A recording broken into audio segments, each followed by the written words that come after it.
హైదరాబాద్ స్థానిక సంస్థల ఎమ్మెల్సీ ఎన్నికల్లో బీజేపీ ఎందుకు పోటీ చేస్తోంది? సరిపడా బలం లేదు, ఓడిపోతామని ముందే తెలుసు, అయినా వెరవకుండా కాలు దూవడానికి కారణం ఏంటి? ఎమ్మెల్సీ ఎన్నిక విషయంలో కాషాయ దళం దగ్గర స్పెషల్ స్కెచ్ ఉందా? ఓ పథకం ప్రకారం మజ్లిస్తో తలపడగాలనుకుంటోందా? ఏంటా పథకం? ఎలా వర్కౌట్ అవుతుందని భావిస్తోంది కమలం. హైదరాబాద్ స్థానిక సంస్థల ఎమ్మెల్సీ ఎన్నికల నామినేషన్ల ఘట్టం ముగిసింది. ఎంఐఎం, బీజేపీ బరిలో ఉన్నాయి. ఈ ఎమ్మెల్సీ సీట్లో మొత్తం 112 ఓట్లున్నాయి. మెజారిటీ ఓటర్లు జీహెచ్ఎంసీ కార్పొరేటర్లే.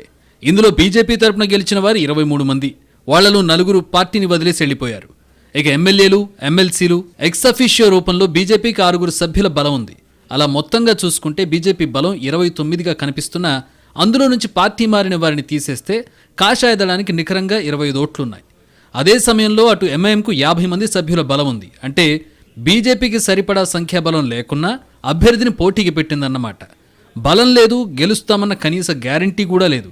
మరి అభ్యర్థిని ఎందుకు నిలబెట్టారయ్యా అంటే అక్కడుంది అసలు రాజకీయం అంటున్నారు పరిశీలకులు. గెలవకపోయినా పర్లేదు కానీ తమకున్న బలం కంటే ఎక్కువ ఓట్లు తెచ్చుకోవాలనేది బీజేపీ వ్యూహంగా చెప్పుకుంటున్నారు. అందుకోసం మజ్లిస్ వర్సెస్ అదర్స్ అన్న ఫీలింగ్ తీసుకొచ్చి ఓ ట్రయల్ వేయాలనుకుంటున్నారట కాషాయ నేతలు. ఎంఐఎంకు వ్యతిరేకంగా ఇతర పార్టీల కార్పొరేటర్స్ అంతా అభ్యర్థికి ఓటేయాలని కోరుతోంది బీజేపీ. అందుకోసం హిందుత్వ సెంటిమెంట్ను తెర మీదకు తెస్తోందట. ఆ ఫీలింగ్తో స్థానికంగా ఉన్న ఇతర పార్టీల కార్పొరేటర్స్ మీద ఒత్తిడి తెచ్చే వ్యూహం ఉన్నట్టు చెప్పుకుంటున్నారు. హైదరాబాద్ను పూర్తిగా మజ్లిస్కు అప్పగించొద్దు, భాగ్యనగరాన్ని రక్షించుకోవాలనేది బీజేపీ తాజా నినాదంగా తెలుస్తోంది.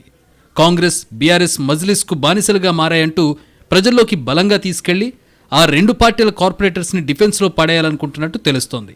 గెలుపోటంల సంగతి తర్వాత ముందు తమకున్న ఓట్ల కన్నా కొన్ని ఎక్కువ వచ్చినా సరే అదో అచీవ్మెంట్ అంటున్నారట కాషాయ నాయకులు.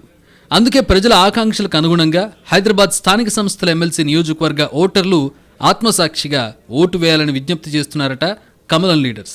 మజ్లిస్ పార్టీకి ఓటు వేస్తే ప్రజలు క్షమించరంటూ ఓటర్లుగా ఉన్న కార్పొరేటర్స్కి ఎమోషనల్గా చెబుతున్నట్టు సమాచారం. ఆ పార్టీకి ఏ రకంగా మద్దతు ఇచ్చినా ప్రజల ఆకాంక్షలకు వ్యతిరేకంగా పనిచేసినట్టేనన్నది కాషాయ పార్టీ వాదన.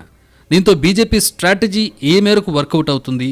నిజంగానే తమ పార్టీల అధిష్టానాల్ని కాదని కాంగ్రెస్, బీఆర్ఎస్ కార్పొరేటర్స్ బీజేపీకి ఓటు వేస్తారన్న చర్చ మొదలైంది హైదరాబాద్ పొలిటికల్ సర్కిల్స్లో. అటు బీఆర్ఎస్ మాత్రం ఇప్పటిదాకా తన వైఖరి చెప్పలేదు. ఆ పార్టీకి చెందిన కార్పొరేటర్స్ కొందరు బీజేపీకి ఓటు వేసినా ఆశ్చర్యపోవాల్సిన అవసరం లేదన్నది లేటెస్ట్ టాక్.